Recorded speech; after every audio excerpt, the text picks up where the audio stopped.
Hello, my name is Kazuhiko Momose from Florida Institute of Technology. In this study, we tried to gain insights into patterns of effective human agent teams using a browser-based game.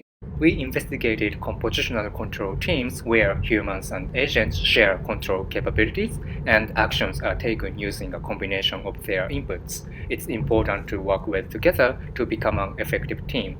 One real-world example of our composition control team is automated driving assistance.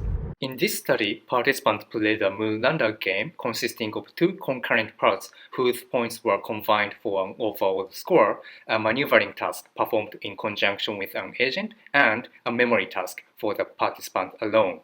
Both the participant and the agent had control over the lander in the maneuvering task, and their combined inputs determined the activation of the main thruster or side thrusters. We prepared two types of agents. One is a more capable agent that handles the maneuvering task very well, and the other is a less capable agent that was designed to fail more frequently.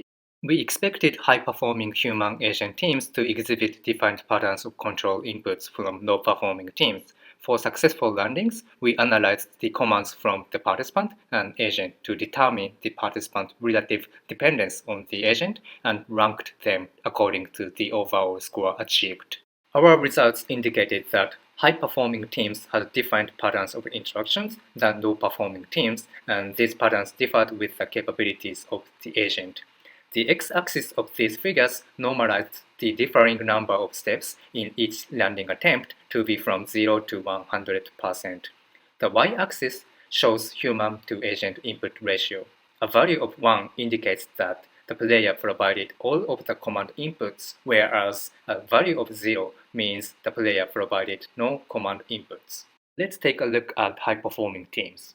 When interacting with a more capable agent, high-performing teams provided fewer command inputs towards the end of a landing attempt, whereas they participated more in the lander control during the final landing phase when working with a less capable agent.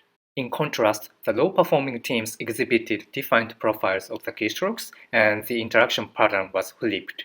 As we continue to investigate the significance of these results, they clearly illustrate that high and low-performing teams have defined patterns of interaction in their joint control of the moon lander.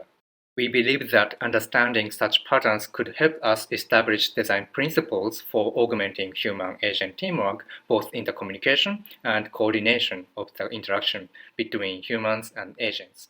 Please read our paper for more detailed discussion, and we welcome your feedback. Thank you.